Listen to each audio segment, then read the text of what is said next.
Hello, and thank you for joining us for our special ABC24 This Week Thanksgiving Weekend episode. You are here for the real stories behind the big stories.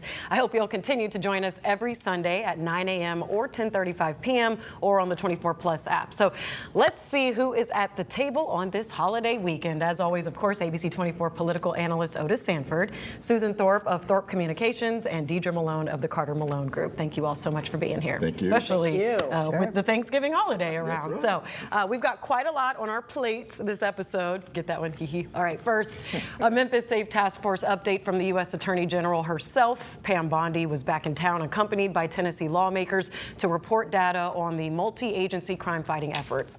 Then it's time for the show's annual Turkey of the Year tradition. The panelists will share their picks, and we've also compiled some of your responses from the week. And then lastly, we will all reflect on what we are thankful for this year. We have a lot to gobble up on this episode, so let's get to it. On Monday, AG Pam Bondi touted what she's calling a successful 56 days of the Memphis Safe Task Force's operation. She reported more than 3,100 arrests, more than 500 firearms seized, more than 150 people federally charged, and more than 120 missing children found. Tennessee Governor Bill Lee, Senators Marsha Blackburn and Bill Hagerty were by her side at the podium.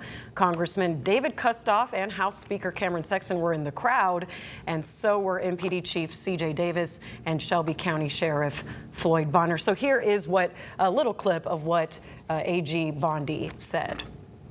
The last 56 days that we have had this surge compared to the same 56-day time period a year ago shows murder is down 48% in just 56 days, sexual assault down 49%, robbery down 61%, overall serious crime down 45% here in Memphis. We are reversing the trend. We are so proud that we have a president who has taken the handcuffs off of our law enforcement officers so they can do their jobs, and we are putting them on the hands of the violent criminals.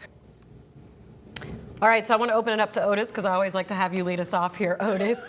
Your takeaways both from the announcement of the update from AG Pam Bondi, but also read between the lines here. What should viewers be a little skeptical about or need to ask questions about these numbers? Well, there's a lot, and I don't have time to get to it all. I think they need to be skeptical of what she said about crime being down 56% or whatever percentage she said, just in the time that the task force has been in operation. We've said before and we'll say again, crime has been going down since last year. And so that's a misstatement on her part. It's oversimplification, but that's what I expect here.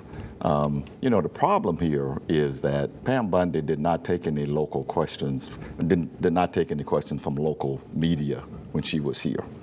And so she wasn't asked, and she never responded about other areas of this task force, which is rounding up law-abiding immigrants and just taking them off, shipping them away, putting them in prisons in other states, and even deporting some. And these are people who are family people, not committed any crime. The Institute for Public Service Reporting had a great story on that the other day about a Christian singing group, right. And has not committed any crimes, and they have been thrown, pulled from their families, and the younger brother has already been deported to Guatemala. This is a part and parcel of this task force, and they're not talking about that. You talk about ICE raids, so that they've been calling administrative arrests. And as of that news conference on Monday, we were trying to get the real breakdown of the numbers. Transparency and getting our hands on the task force's report has been extremely difficult. Sure. And they kind of just amounted to more than these numbers, more than 3,100 arrests, more than this. So Susan, you've talked about transparency before and wanting to see the names behind the arrests. What do you kind of think about the show there with just touting these numbers and transparency? It was the classic dog and pony show. Why without having solid numbers and opening it up who's been arrested and telling the people exactly what's happened, which they're not doing, then why would anybody anybody believe what she's saying.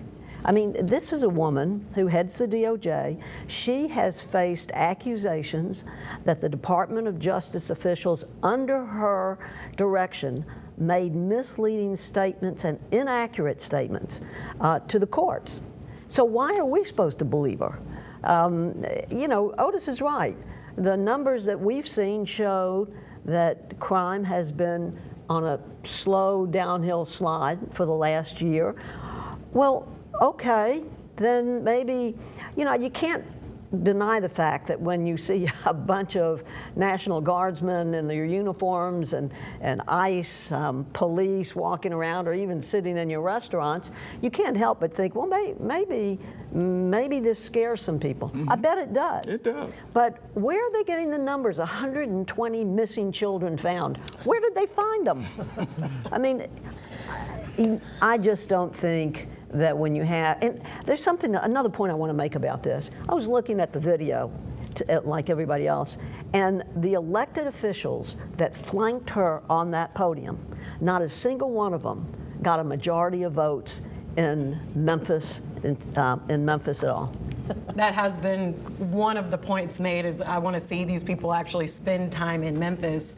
We know Senator Marsha Blackburn barely does any town halls, and let alone if those are even in Memphis. So Deidre, let's talk about who was there, the support that she's getting from Republican lawmakers, but also MPD Chief C.J. Davis and Shelby County Sheriff Floyd Bonner were in the crowd. So how does that speak to the teamwork aspect here? Well, I just want, you know, our viewers to remember that the numbers that are being touted include Memphis Police Department numbers. That's important to know, because I know Chief Davis is keeping account of the numbers that her officers are arresting.